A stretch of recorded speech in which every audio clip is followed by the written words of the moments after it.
Hola muchachos, ¿cómo están ustedes?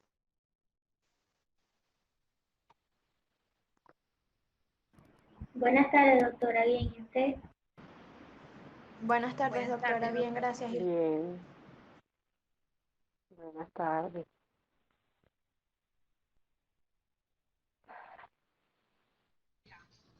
Buenas tardes, doctora. Buenas tardes.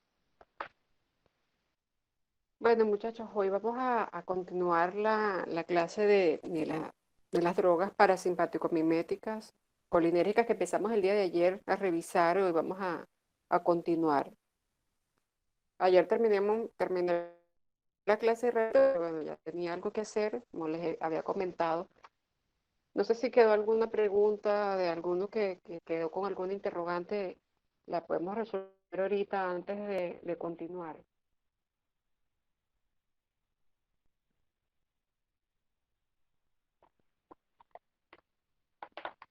Supongo que han estado estudiando o deben haber empezado a estudiar. Ayer les mandé, bueno, deben haberlo visto, un par de hojas de donde está resumido los fármacos que revisamos. Por supuesto, eso es una simple guía para que ustedes lo amplíen con sus libros, con sus apuntes con las clases, etcétera, ¿no? No se van a quedar con esa información. A veces nosotros, bueno, en semestres anteriores pasaban las diapositivas de las clases y entonces para el parcial nada más estudiaban lo de la diapositiva. Y por supuesto salen mal porque la diapositiva es un apoyo para el profesor, no es el contenido completo de la materia.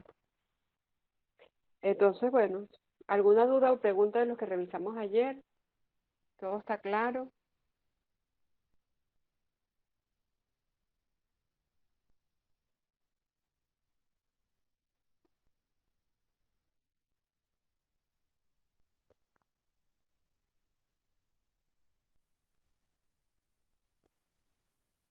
Vamos a dar chance un par de minutos que se conecte un poquito más para empezar.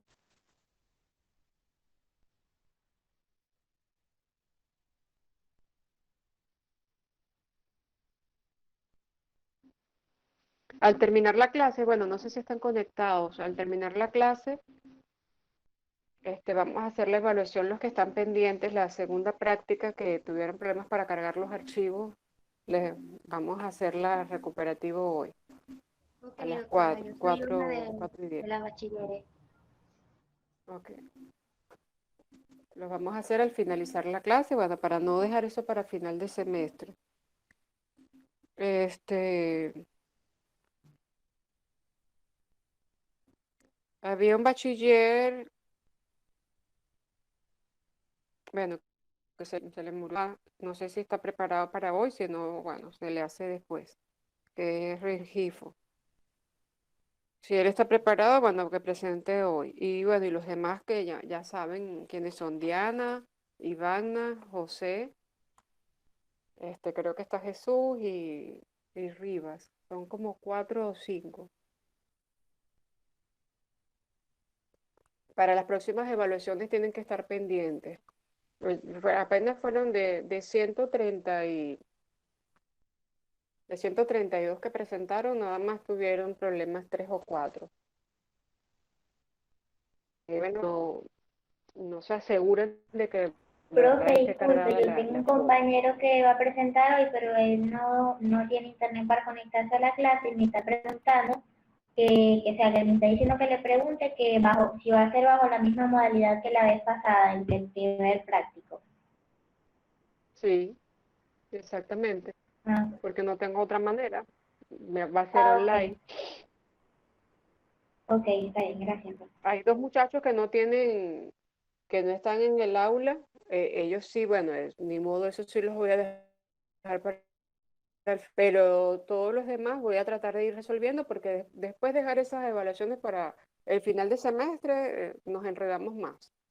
Entonces, en la medida de lo posible, ahorita vamos a hacerlo en la misma modalidad. ¿Alguna otra pregunta o algún comentario de lo que hayamos revisado? Ninguna.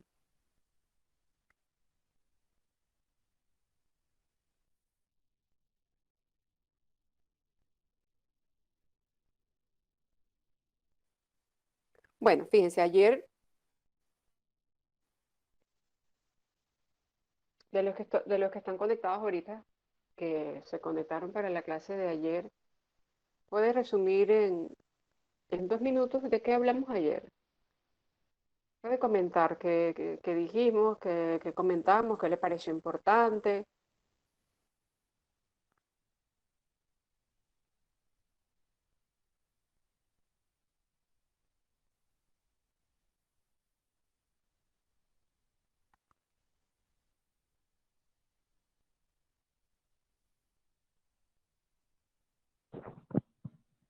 Bueno, doctora, hablamos de los fármacos colinérgicos, que ellos mimetizan la actividad de la acetilcolina.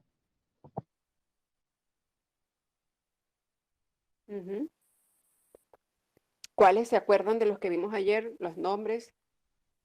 ¿Quiénes se acuerdan de de los fármacos que vimos ayer?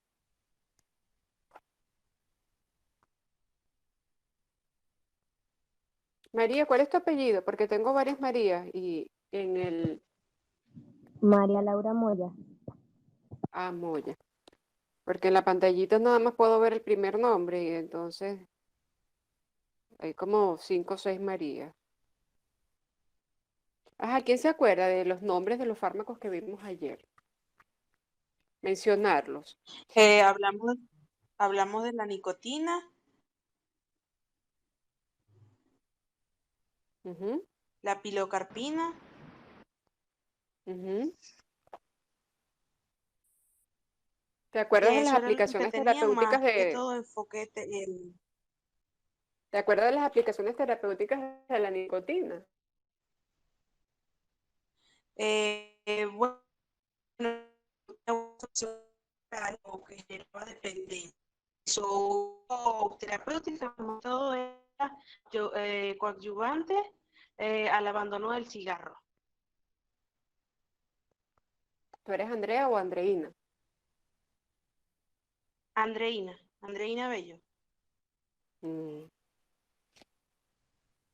Ok, entonces fíjese, ayer nosotros empezamos a hablar de los fármacos parasimpáticos miméticos, que significa que son fármacos que mimetizan, como su nombre lo sugiere, mimetizan la acción de los ligandos naturales, que es la acetilcolina. Es decir, cuando se unen a los receptores, vamos a tener las mismas respuestas de la activación parasimpática, tanto a nivel de sistema nervioso, si el fármaco logra entrar al sistema nervioso, como a nivel periférico. Y comentamos que estos fármacos, los que vimos ayer, son fármacos de acción directa, es decir, se unen al receptor, lo estimulan tal cual lo haría la acetilcolina. La mañana no, la tarde, la tarde de hoy, nosotros vamos a revisar el otro grupo de fármacos que también son parasimpáticos miméticos, pero que lo hacen de una manera distinta, es decir, su mecanismo de acción es diferente al grupo de fármacos que revisamos ayer. En este grupo vamos a ver que hay una gran cantidad de fármacos con aplicaciones terapéuticas, pero también hay una gran cantidad de fármacos que tienen importancia desde el punto de vista tóxico y por eso nosotros tenemos que aprender a distinguirlos, a diferenciar las clínicas que se presentan cuando un paciente está intoxicado con ellos para poder ayudar al paciente en distintas áreas de emergencia. Entonces, las drogas que nosotros vamos a revisar esta tarde son las drogas parasimpático-miméticas o colinérgicas indirectas, que también los van a conseguir como agentes anticolinesterasa. La sinapsis del sistema nervioso parasimpático este, se caracteriza porque la acetilcolina desaparece rápidamente de esa sinapsis. Es decir, dentro de las características de un neurotransmisor, la acetilcolina, cuando se une un receptor, en fracción de milisegundos rápidamente es separada de ese receptor. Esto hace que sea controlada la sinapsis parasimpática. Y la enzima que se encarga de que esto sea así es la enzima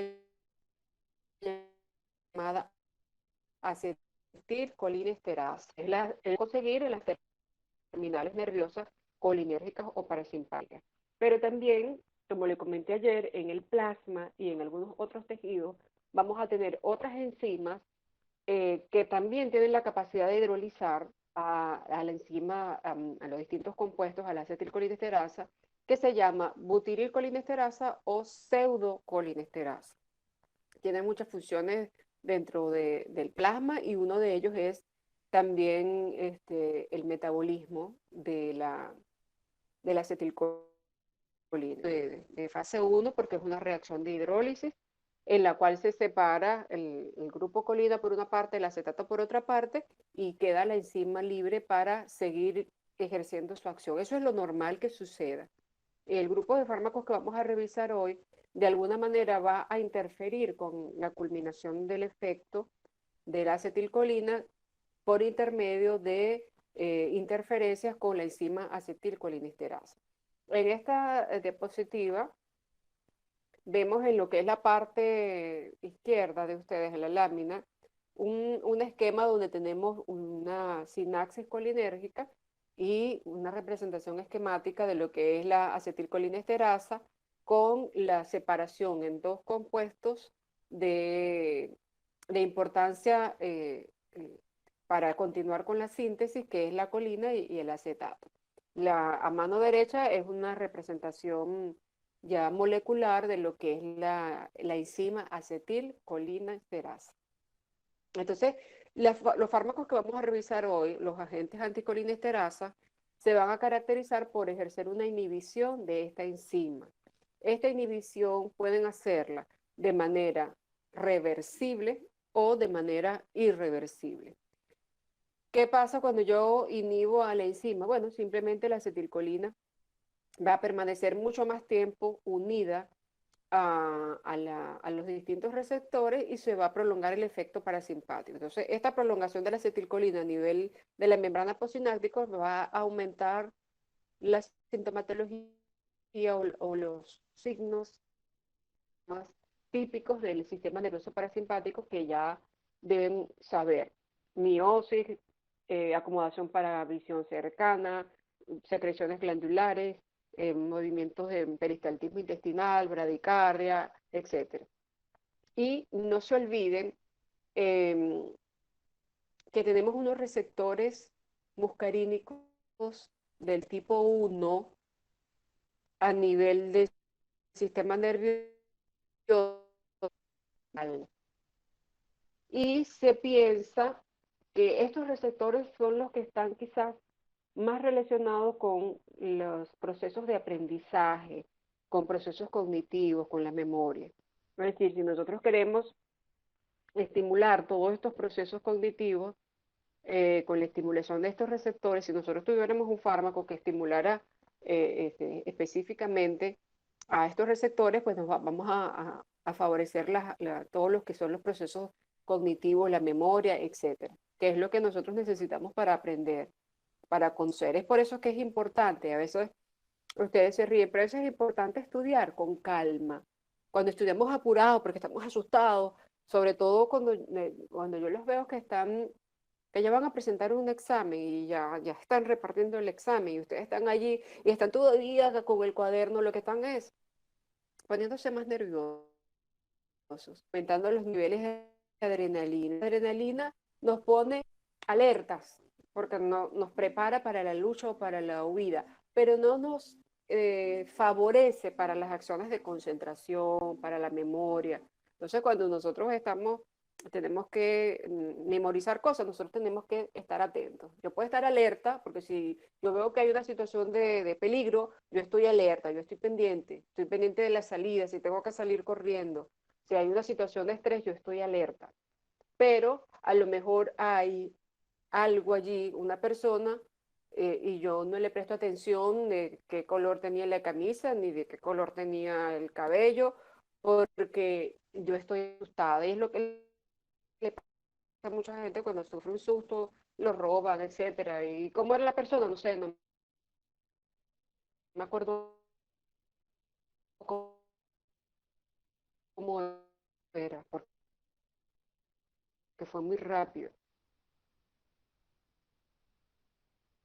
Porque no prestaste atención, porque estabas alerta. Y es lo que les pasa a las personas que sufren o que usan drogas que estimulan el sistema nervioso. Tú lo ves alerta, pero no están, si me están explicando, memorizar. Entonces, cuando ustedes estén estudiando y ustedes están con ese estrés, que tengo que estudiar, que tengo que sacar 5, que si no saco 5 no voy a final, o etcétera, eso no les favorece. Igual que estudiar el día antes del examen, hasta cuando el examen es a las 7 de la mañana y yo voy a estudiar hasta las 4 de la mañana tomando café, tomando esto, eso no les favorece, no les favorece el aprendizaje. En algunos, en algunas personas puede, quizás el recordar inmediato puede ayudarle, pero no para la memoria a mediano y a largo plazo no le favorece. Por eso, o sea, lo que anteriormente no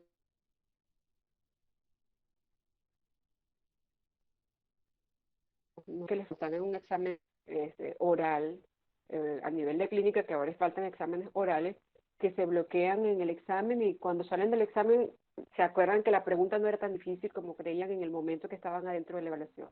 Entonces, todos esos procesos de memoria y aprendizaje se logran a través del sistema nervioso parasimpático por receptores M1 que están a nivel prefrontal. Entonces, ¿por qué yo les explico esto? Bueno, porque algunas de estas drogas se usan para algunos trastornos cognitivos, la enfermedad de Alzheimer, que ustedes deben ya saber qué es, precisamente por este efecto de estos receptores a nivel de la memoria y de los procesos cognitivos, al igual que otras acciones importantes. Entonces, para resumir, los fármacos o los agentes anticolinesterasa se van a caracterizar por inhibir a la enzima. La acetilcolina permanece más tiempo en la hendidura sináptica y esto hace que se estimulen de manera más permanente los distintos receptores que están ubicados a nivel de la membrana postsináptica y se va a ejercer un efecto parasimpático. ¿Dudas con respecto al mecanismo de acción de este tipo de drogas?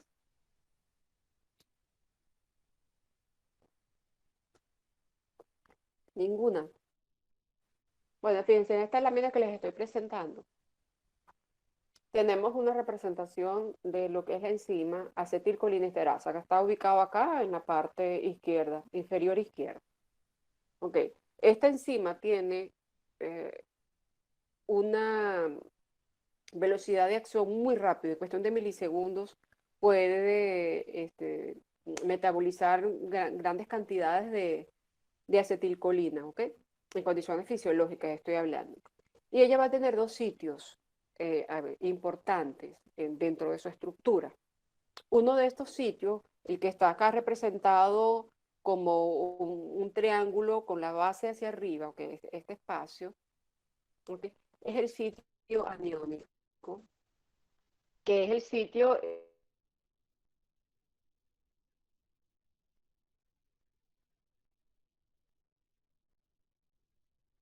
en el que generalmente este sitio y por eso impiden, una vez que se unen a este sitio esteárico, van a impedir a la actividad de la enzima y pues, por supuesto se inhibe. Es que la acetilcolina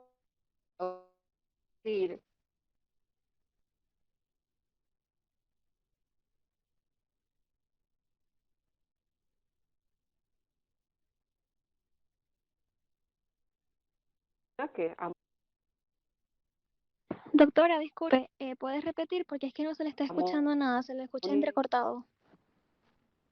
cuaternario, aquí Ay, pueden yo pensé que era mi internet, yo ver también lo la escucho estructura entrecortado. química, tenemos el nitrógeno, ok, ¿sigue escuchándose así? Sí, doctora, de hecho no se ve ¿Se la, sigue la escuchando diapositiva. entrecortado? Sí, doctora. Sí, doctora, no Debe se ser que escucha la explicación falló, que hizo. debe ser que Sí, falló profe, la explicación falló de la estructura de la acetilcolinesterasa no se entendió bien, se escuchó toda entrecortada. Ok, me avisen si me estoy escuchando mejor para continuar. Sí, doctora, ahorita se le escucha perfecto y ya Ahí sí se apareció de escucha nuevo la mejor ya. diapositiva. Ya se está viendo. Ok, sí creo que hubo un bajón de lo que es el internet, el wifi que... Y aquí te le...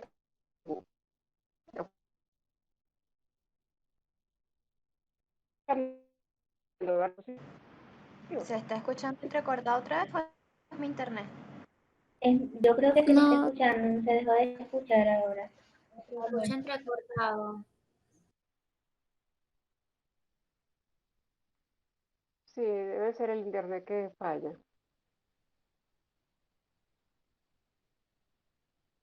Pero es la diapositiva.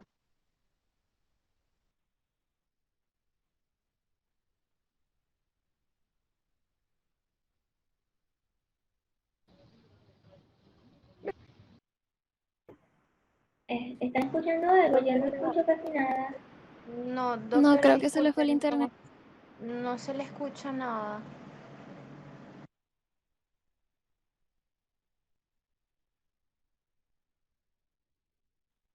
Creo que se les fue el internet porque hasta la imagen se queda como congelada. No, pero veo que tengo las barritas explicando si no me escuchan, si me escuchan bien o no.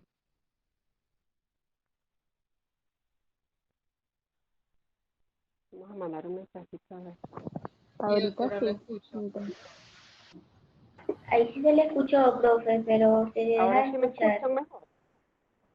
Ajá, ahí se escucha bien. Ok, ¿y están viendo la diapositiva? Sí, doctora, sí se está Sí, viendo la doctora. Para diapositiva. mí no está apareciendo la Sí. diapositiva. Bueno, vamos a ver si el internet me permite continuar. Me avisan si no, si me dejo de escuchar. Entonces, en la diapositiva tenemos el área del triángulo con la base hacia arriba. Esa área es el punto aniónico de la enzima acetilcolinesterasa. En ese punto es donde se une la acetilcolina para el proceso catalítico. Normalmente la acetilcolina, la estructura que podemos ver allí, que es un amonio cuaternario, fíjense el nitrógeno con sus 4 enlaces y su carga positiva. Y hay una atracción hacia el sitio aniónico, allí se une y ocurre el proceso interno que permite la formación por una parte del acetato y por otra parte de el sustrato que permite formar nuevas moléculas, lo que es la colina. Eso es lo normal que sucede. Y tenemos un sitio que está representado ya como más un espacio, un sitio esteárico, que ese sitio muchas veces es ocupado por estas drogas que estamos revisando hoy. Una vez que ese sitio es ocupado por el fármaco inhibidor de la enzima, bloquea su acción, impide que ella metabolice a la acetilcolinesterasa. Y eso es lo que hace que el efecto no sea adecuado. Me dicen que me están escuchando nuevamente entrecortado. Eso debe ser el internet que se pone Ahorita se escucha difícil bien, en unos doctora. momentos. Ah, ok. Ahorita se está Entonces, escuchando bien, doctora. ahora, entonces a veces el internet de algunos de ustedes y entonces ahí estamos. Cuando no es el mío, es el de ustedes. Bueno, entonces eso lo entendieron. Eso es lo normal que suceda. La acetilcolina se une al sitio aniónico y allí se separan las dos moléculas, acetato y colina. Cuando el sitio llamado sitio esteárico es ocupado por un fármaco que impide que la enzima realice su acción catalítica, entonces estamos hablando de los inhibidores. Hay algunos inhibidores que se unen al sitio aniónico también, y hay algunos inhibidores que se unen al sitio esteárico y hay unos que se unen a ambos sitios. Y entonces esto va a hacer y a modificar ciertos grados de intensidad de la inhibición. Ahora, yo les pregunto, qué creen ustedes que es el factor que va a determinar que un fármaco ejerza un efecto inhibitorio reversible y que otros lo hagan de manera irreversible? ¿Qué sería el elemento que determina eso?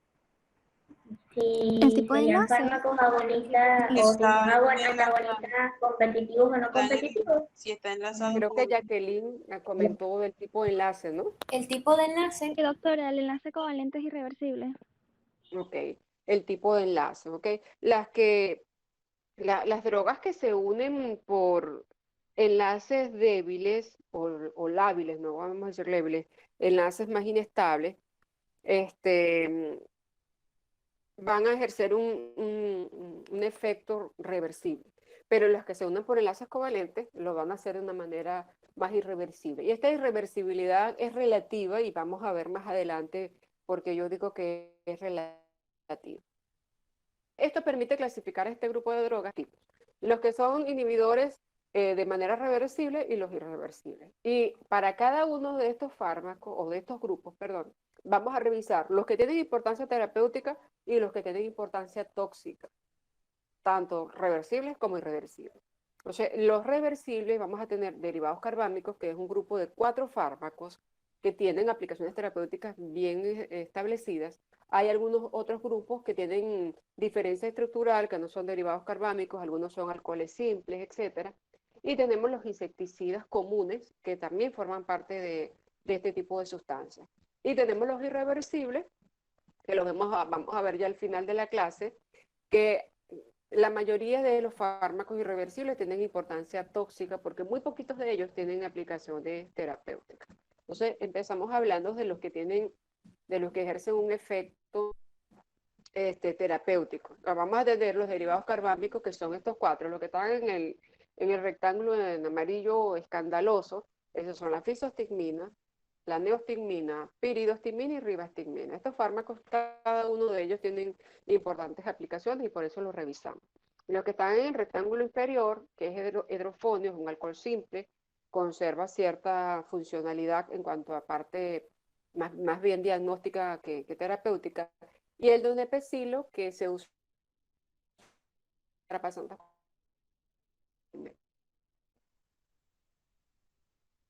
la galantamina, también son, por ejemplo, la tacrina, produce mucha toxicidad hepática y se ha dejado de usar porque hay fármacos que son similares en efectividad y son más seguros, entonces se prefiere. La fisostigmina es un alcaloide, es un fármaco que se puede absorber fácilmente a través de la mucosa oral, a través de las vías gastrointestinales y a través de las vías subcutáneas.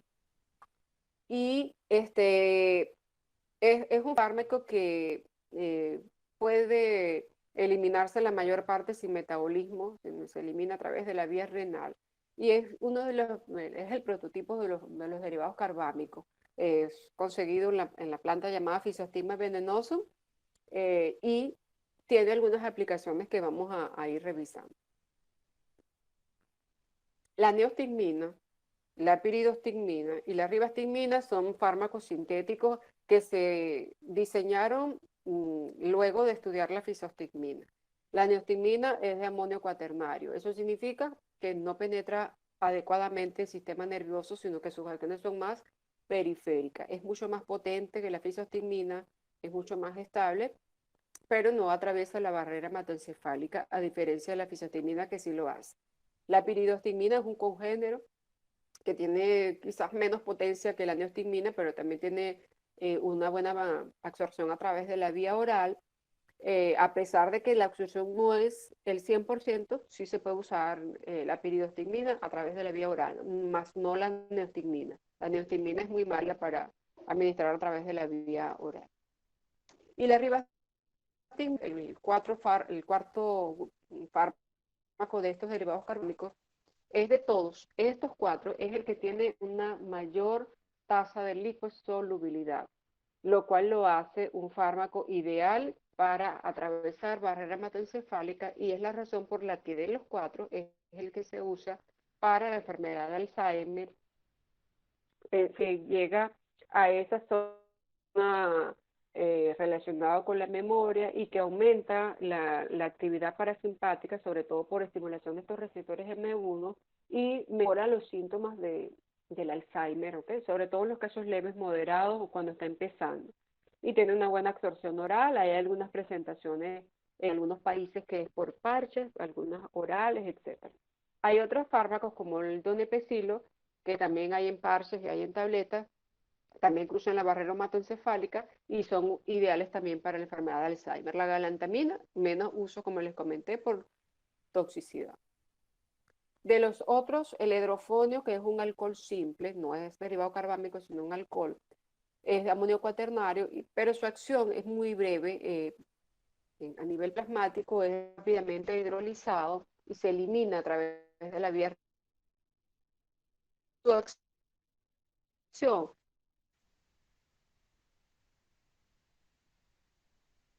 realmente dura un poquito tiempo, de 3, 5 minutos, y se usa más que todo para confirmar algunos diagnósticos en algunos pacientes. Entonces, este primer grupo de fármacos, los derivados carbámicos, el hidrofonio, el donepezilo, son fármacos agentes anticolinesterapas que ejercen una acción reversible. Eso significa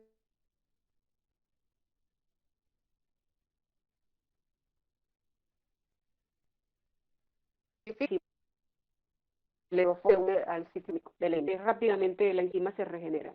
Los aliostigmina, la piridostigmina,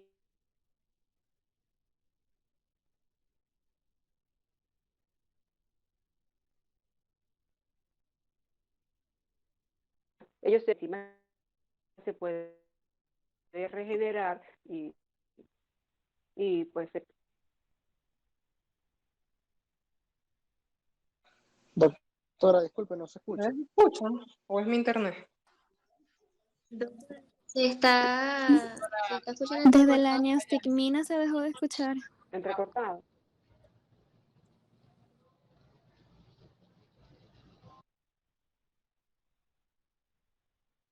Bueno, los usos terapéuticos, ¿ok? De todas maneras, aquí les presento los usos terapéuticos.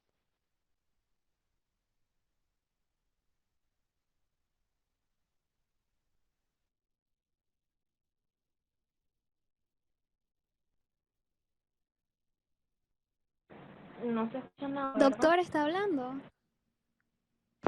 Doctora, no se escucha. Como que se fue porque no No, escucho Escribiendo. nada. La doctora pues está que no estoy escribiendo, hablando pero... porque me dijeron que se escuchaba entrecortado.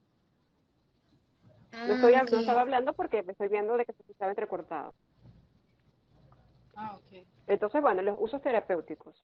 Para atonía intestinal, similar a los que vimos ayer. Glaucoma de ángulo abierto, poco uso. Para la miastenia gravis, que es una enfermedad inmunológica, autoinmunitaria más bien, del sistema musculoesquelético y que va a producir debilidad muscular, ¿ok? Por ataque de los receptores nicotínicos. Se usa la piridostigmina oral y se usa la antigmina para tratamiento endovenoso y opciones de urgencia.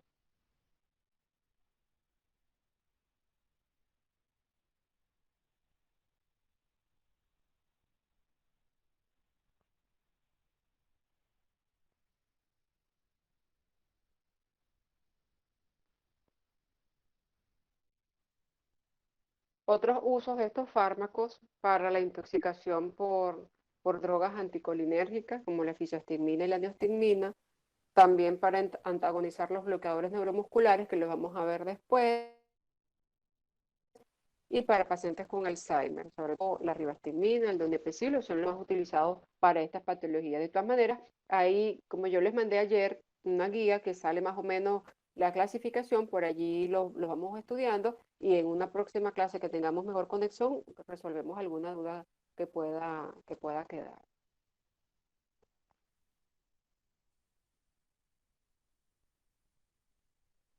¿Me siguen escuchando con problemas? Sí, No, doctora, profesora, se solo escucha sí. bien. ¿Ustedes escuchan bien? Creo que ya está estable. No, Ahora se escucha bien. ¿Se escucha bien? yo lo Bueno, escucho entrecortado. Ya se escucha mejor ya. bueno, puede ser que haya fallas en el internet en varias partes y vamos a seguir. Entonces, los fármacos que acabamos de ver son los que tienen importancia terapéutica, es decir, que lo usamos para diagnóstico o para tratamiento de enfermedades. Los que están acá en pantalla, en el recuadro amarillo, que es el Carbaryl y Propoxur, son importantes porque tienen toxicidad. Si se usan adecuadamente en espacios abiertos, quizás la capacidad de toxicidad en humanos sea limitada, pero si nosotros lo usamos en espacios cerrados,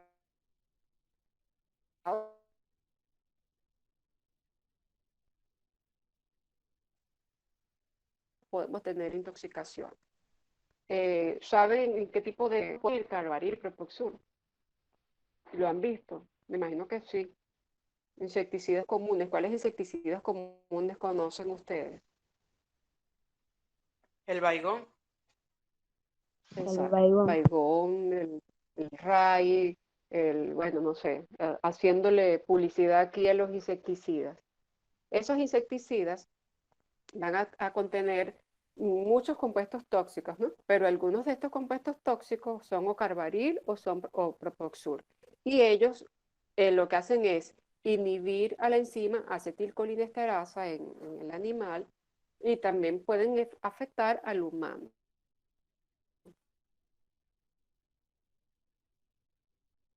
Si tú le rocias una persona en la cara, si la persona rocía baigón en un espacio cerrado, puede tener intoxicación. ¿Por qué? Porque son volátiles y son liposolubles y pueden afectar. Y se usan como insecticidas. Hay algunos otros que, bueno, ahorita no me acuerdo el nombre, que se usan más que todo para el control de gusanitos de jardinería, que paralizan al gusano. Bueno, todos ellos tienen algunos de estos compuestos. Entonces hay que usarlos con cuidado, usar guantes, no usarlos en espacios cerrados, etcétera, porque pueden producir toxicidad en el humano. Y hay algunos otros venenos que a lo mejor ustedes lo habrán escuchado, que hay algunos que vienen en sobrecitos, que es muy conocido, que dicen campeón, los venden mucho por allí de ambulante en las calles. Tienen esos venenos, que son venenos para ratas y para insecticidas, para animales rastreros, etcétera. Tienen otros compuestos, tienen antagonistas de la vitamina K, etcétera, pero también tienen derivados carbámicos. Entonces, el que conocen por allí, o que venden muy conocido, que dicen campeón, en la época en que yo me acuerdo que empezó a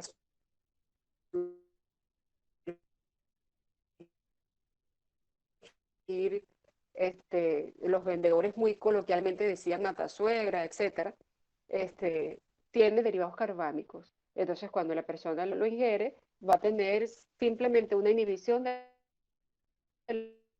la enzima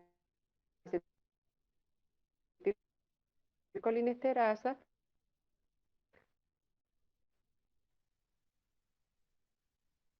permanece la acetilcolina en la hendidura y ¿Soy aumente la solo actividad. yo Lo que va a o se generar está es escuchando lo que entrecortado otra nosotros vez? Doctora, la última parte que no se la escuchó. vómito, ok,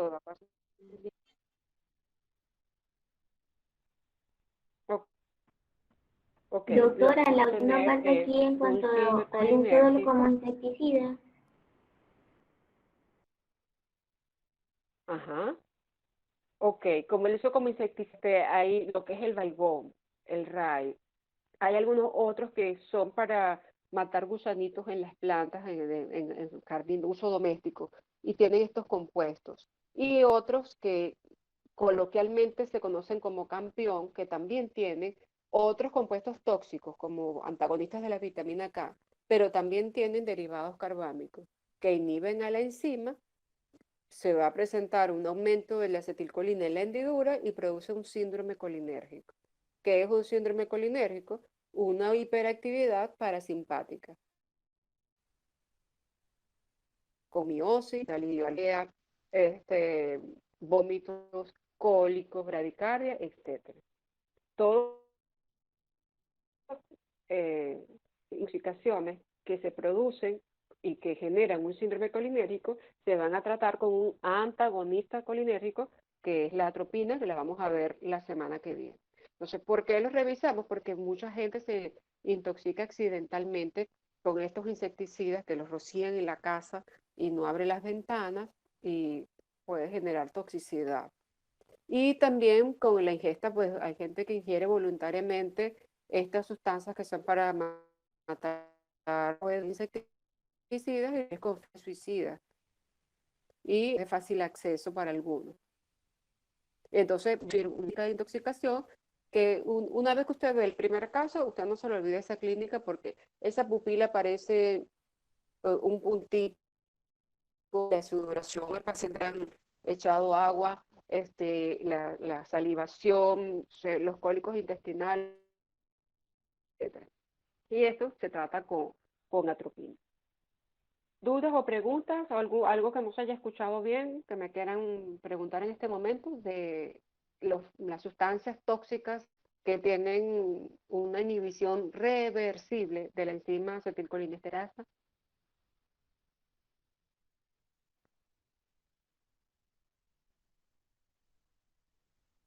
¿No hay dudas? Bueno, seguimos.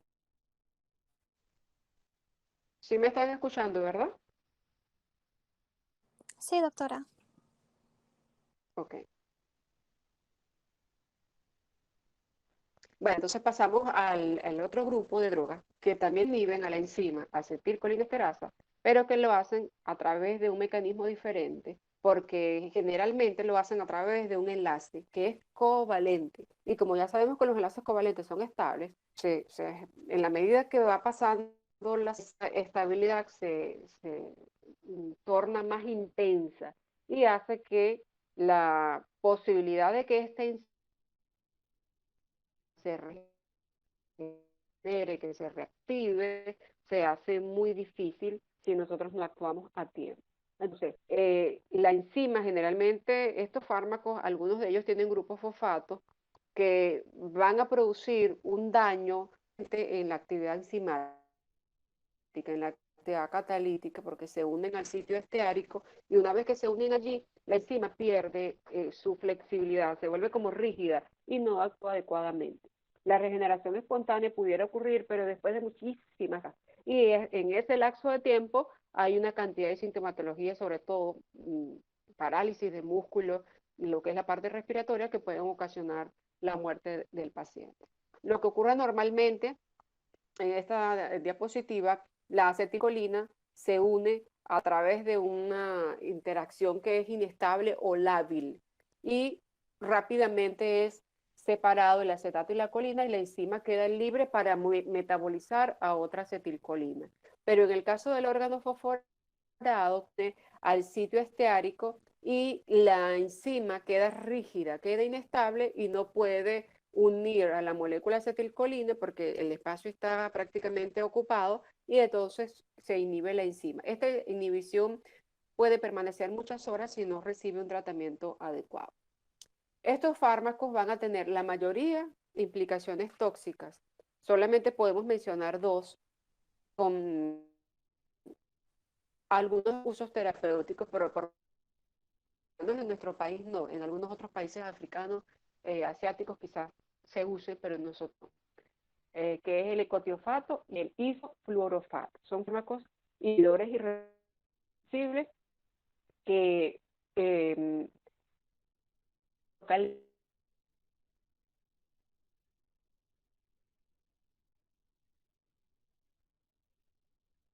que otras drogas y generalmente se usa cuando otras terapias no han funcionado. Pero en nuestro país es difícil, siempre se usan otros fármacos más inocuos, ¿ok? Su duración de acción es larga.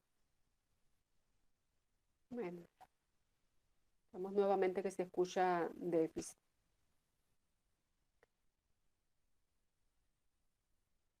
De importancia tóxica,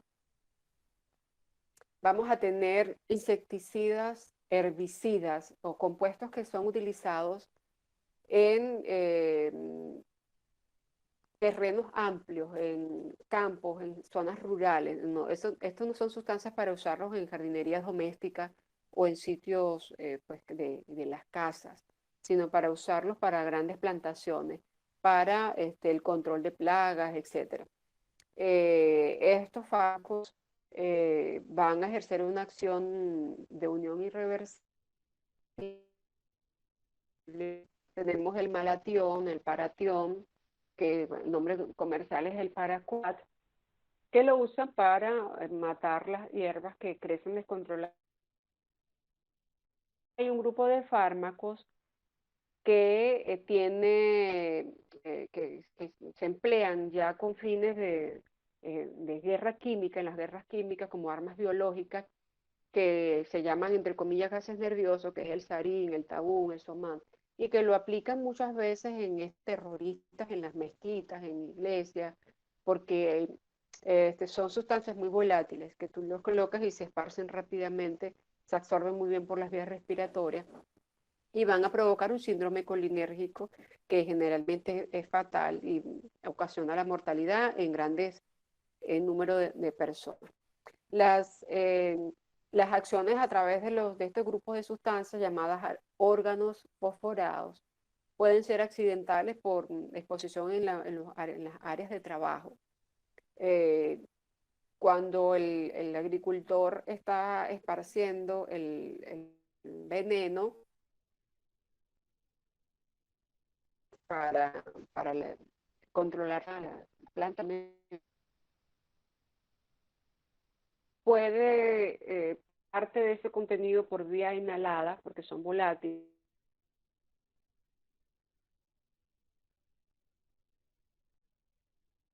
inclusive si no tenemos ninguna herida en la piel, también puede producir lesiones al intento de acciones homicidas.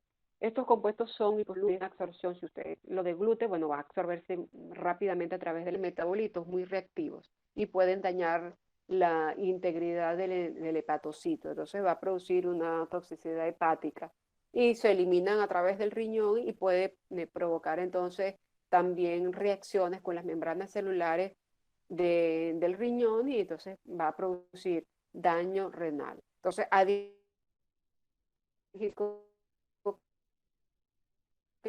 que produce, adicional al daño en la parte del músculo esqueleto, produce falla hepática por metabolitos tóxicos y produce daño renal porque el metabolito reacciona con la membrana glomerular y también va a producir falla renal. O sea, son sustancias muy tóxicas, muy peligrosas, ¿ok? ¿Cuáles son los efectos que se van a producir cuando una persona está intoxicada de manera aguda, es decir, cuando se somete a una cantidad importante de manera aguda? Los efectos van a depender de la vía a través de la cual se logra el contacto. Si es a través de la vía respiratoria, van a predominar los síntomas respiratorios, es decir, la broncoconstricción, las secreciones glandulares, nasales, traqueales, etc. Si es a través de la parte ocular, por contacto a nivel de la mucosa ocular, bueno, va a haber miosis, afectación de lo que es la acomodación, etc. Si es a través de la vía gastrointestinal, que la persona lo ingirió, entonces va a predominar las náuseas, los vómitos, etc. Y los otros síntomas sistémicos, la sudoración, la bradicardia, puede haber vasodilatación y una gran cantidad de sintomatología que comprometen la vida del paciente. Todos estos efectos se producen por activación de los receptores muscarínicos en esos órganos efectores. Pero también pueden haber efectos por estimulación de los receptores nicotínicos que están ubicados en la placa neuromuscular. Entonces vamos a tener grados variables de afectación, desde una simple fatiga o debilidad muscular hasta parálisis ya de los músculos respiratorios que provocan insuficiencia respiratoria aunado a la broncoconstricción, a las secreciones y es la causa de la muerte del paciente.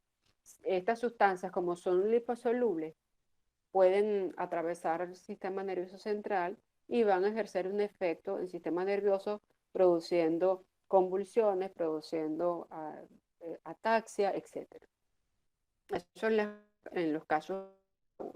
La intoxicación va a depender de la cantidad de enzima que esté inhibida, va a observarse la intensidad de la intoxicación.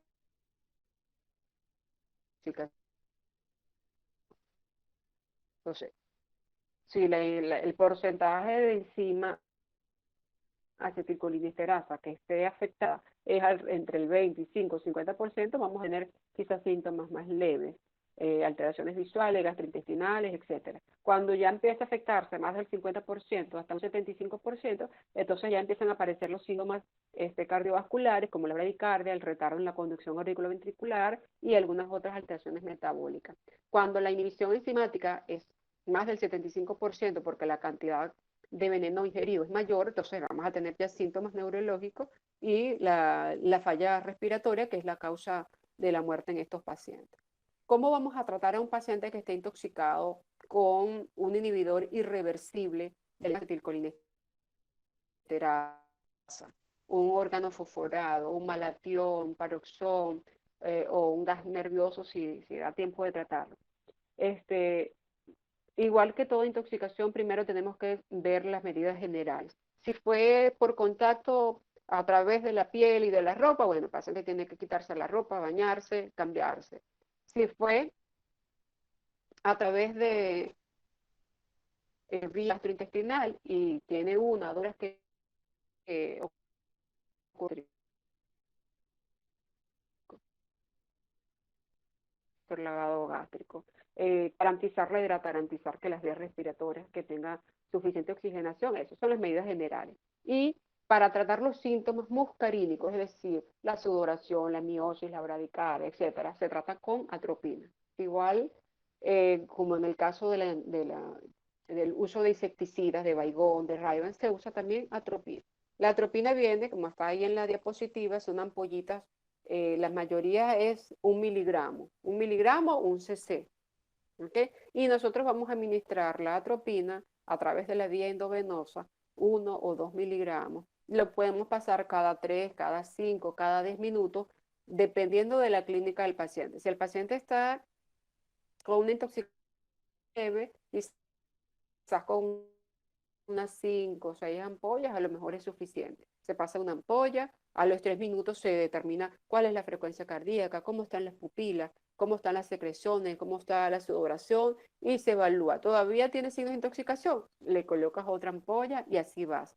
Dosis, respuesta. Si tú necesitas 15, 16, 20 ampollas, bueno, eso es lo que necesitas. En algunos casos, cuando nosotros estamos muy ocupados o no tenemos suficiente personal, lo que hacemos es montar una infusión. Es decir, ponemos 250 cc de solución 0,9 y allí colocamos 10 ampollas de atropina y la vamos pasando a un goteo, dependiendo de la clínica, bueno, a un goteo más o menos para pasar en unas 2 o 3 horas. La cantidad de 250 cc, calculamos cuántos cc por hora.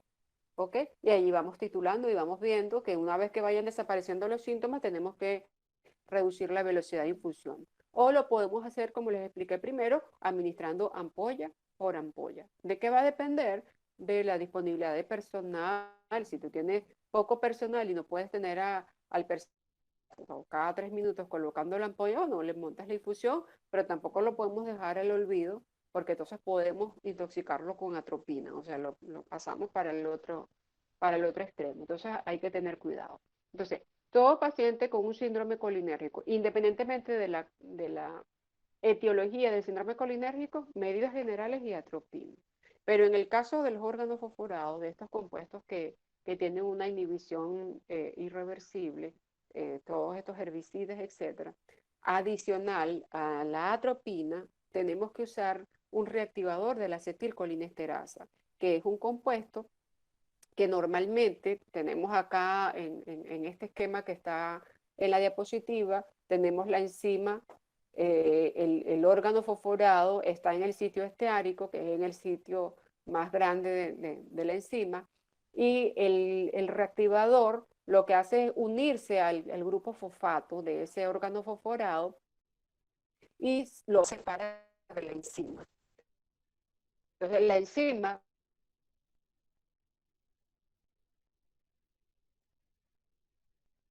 quedar libre para metabolar la acetilcolina que está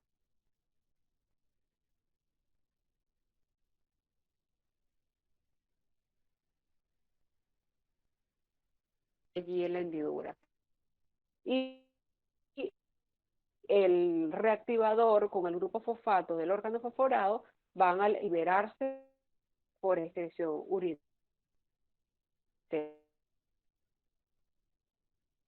grasa. Pero en las primeras 12 horas, es decir, si te llega el paciente, está en un área rural y al día que lo logran llevar al hospital cercano, ya hemos perdido allí 24 horas de contacto, ya esa enzima que está unida con el órgano fosforado se ha hecho muy estable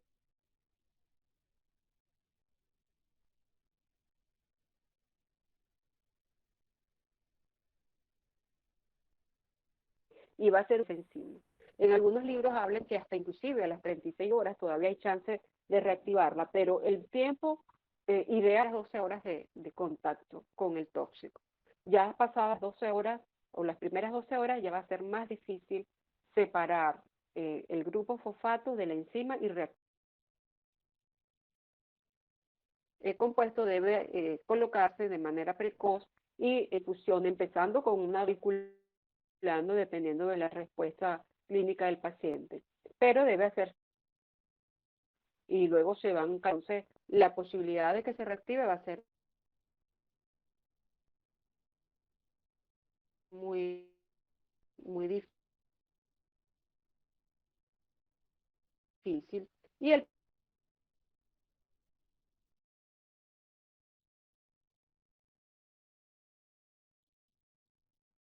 paciente puede fallecer por insuficiencia renal, falla hepática, más la falla y la afectan los glúteos. Entonces, bueno, eso con respecto, la importancia más bien es dudas o preguntas. Ya tenemos unos 5 minutos antes de las 4. ¿Algún comentario?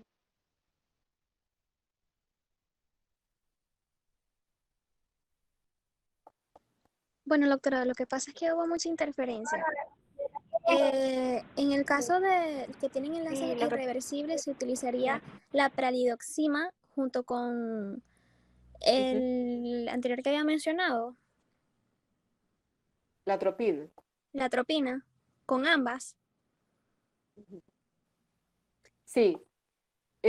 Cuando tenemos un paciente con un síndrome colinérgico,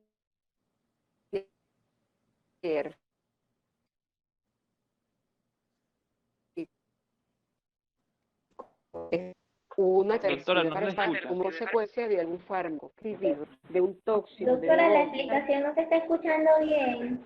Doctora, ¿puedes repetir? Sí, puedo repetir o escribirlo porque no siempre cuando entendemos la diferencia. Porque lo que entendí en mi caso es que si tienen enlaces reversibles, se utilizaría solamente la atropina. Y en el caso de los irreversibles, al pasar las Exacto. 12 horas, 24 horas, es mucho más difícil y se utilizaría el segundo medicamento, que fue el que mencionó, junto con la atropina. Exacto. Siempre se usa atropina, siempre, sean reversibles o irreversibles. Porque ¿qué va a hacer la atropina? La atropina lo que hace es revertir las acciones muscarínicas periféricas, la sudoración, la miosis, etc. Pero si es un inhibidor irreversible y la enzima está atrapada por el órgano fosforado, necesitamos reactivar la enzima, porque si no va a ser difícil tratar la toxicidad. Entonces, en esos casos tenemos que usar la pralidoxima. ¿Cuándo lo vamos a usar? La pralidoxima lo más rápido, en el menor tiempo posible. Lo ideal es en las primeras 12 horas del contacto con la sustancia. En los libros van a encontrar que hasta las 36 horas puede usarse con ciertos beneficios, pero el mayor beneficio va a ser en las primeras 12 horas de la toxicidad. Si les llega un paciente que hace 2 días estuvo en contacto y ya está en falla respiratoria, no va a responder adecuadamente a la pralidoxima. Podemos intentar a ver si funciona, pero va a ser un poco más difícil. Entonces, todo síndrome colinérgico es tratado con atropina, que es un antimuscarínico, lo vamos a ver la semana que viene. Sea por una agonista directo, sea por un agonista indirecto. Y este agonista indirecto puede ser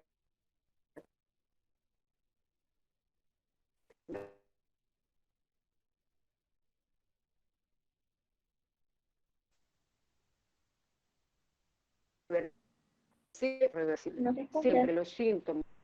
Doctora, ¿se quedó en siendo el agonista indirecto o directo? Hasta allí se escuchó, de allí para Colínicos, allá. muscarínicos, los Ajá, de allí tratamos. para allá no entendí más. Solo se escuchó, doctora, hasta cuando dijo sea Con agonista indirecto o atropina. directo. El único que vamos a usar, la pralidoxima, es inhibidor y alérgico. Alérgico. ¿Qué es? Eh, Está directo, siempre propina. En una intoxicación indirecta tienen que usar la pralidoxima. ¿Se entendió?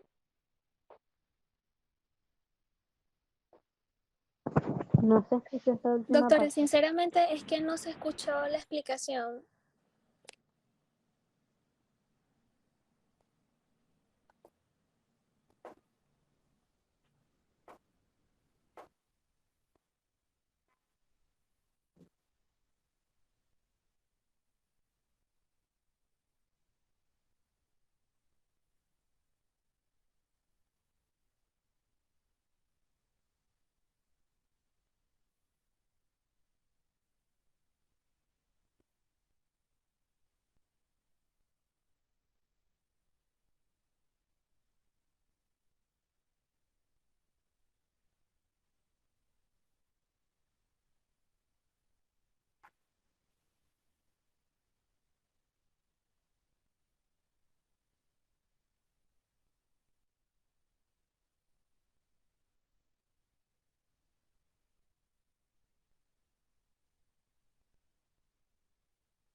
Ahora sí se entendió lo que escribí.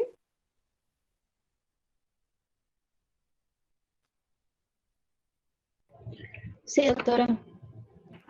Sí, doctora. Ok.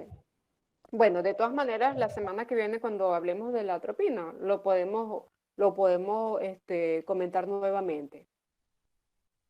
Doctora, la semana que viene se hablarán de los antagonistas colinérgicos. Ujú. Sí. Ok, está bien. Me preguntaba si después de las 36 horas, bueno, es lo que decía, o sea, tú puedes usarlo después de las 36 horas la pralidoxima, pero la posibilidad de que tengas éxito van a ser muy malas, porque ya esa enzima ya va a estar, es un proceso bioquímico que llaman envejecida, ya está con una rigidez y está muy, muy estable esa unión y va a ser difícil romperla. Entonces tú tienes que dar chance a que el organismo sinteticen nuevas acetilcolinesterasas y durante ese proceso se deteriora mucho la salud del paciente. Entonces, pasadas las 36 horas, la posibilidad de éxito va a ser muy mala. Lo que lo puedes usar, sí, lo puedes usar, no está contraindicado usarlo, pero la posibilidad de que tú logres una mejoría en el paciente a través de esa vía va a ser muy mala, porque va a pasar mucho tiempo. Es como cuando tienes un paciente con un infarto. Lo ideal es tratar al paciente infartado en las primeras 6 horas desde que le presentó el dolor para poder romper el trombo que está ocasionando el infarto. Pasadas esas 6 horas, tú puedes colocar un tratamiento, pero las posibilidades de que tú logres restablecer la salud de ese corazón infartado van a ser menos. Entonces, el tratamiento debe ser precoz. Después de las 36 horas, sí, lo puedes usar, pero con menor tasa de éxito en cuanto a la recuperación del paciente. ¿Ok? La semana que viene, en la clase del martes, deberíamos hablar de las drogas antimuscarínicas y vamos a hablar precisamente de la atropina. Ahí podemos explicar un poquito más sobre el síndrome colinérgico y el tratamiento, cómo se debe hacer. Y para la actividad práctica quizás vamos a hacer también énfasis en eso. Se guían por los que les mandé y por allí vamos estudiando. ¿Me expliqué bien esto último? ¿Se entendió? ¿Se escuchó? Sí, doctora. Sí, ahora sí se Doctora. escuchó bien. Ajá. Bueno, entonces, si no hay más dudas, quedan solamente los bachilleres que van a presentar, les voy a mandar la evaluación porque no, el internet está muy malo como para evaluarlos oral, entonces se los voy a mandar con la misma modalidad del examen anterior. Bueno, son 4 o 5 muchachos. Ivana, bueno, ya los nombré. Ok, A las, doctora. ajá, a las 4:10 les voy a mandar la evaluación y van a tener igual 15, 20 minutos para resolverlo, porque el internet está muy inestable y evaluar los orales, entonces no los voy a escuchar, los voy a evaluar mal. Entonces, como ya tengo la evaluación por escrito, se las voy a mandar a las 4:10 para que la resuelvan. Y esta vez se aseguren, por favor, de, de que les cargó el archivo para que pues no vayan a tener problemas, ¿ok? Ok, doctora. Bueno, nos doctora. vemos entonces la semana próxima. Empiecen a estudiar, muchachos. No lo dejen para última hora.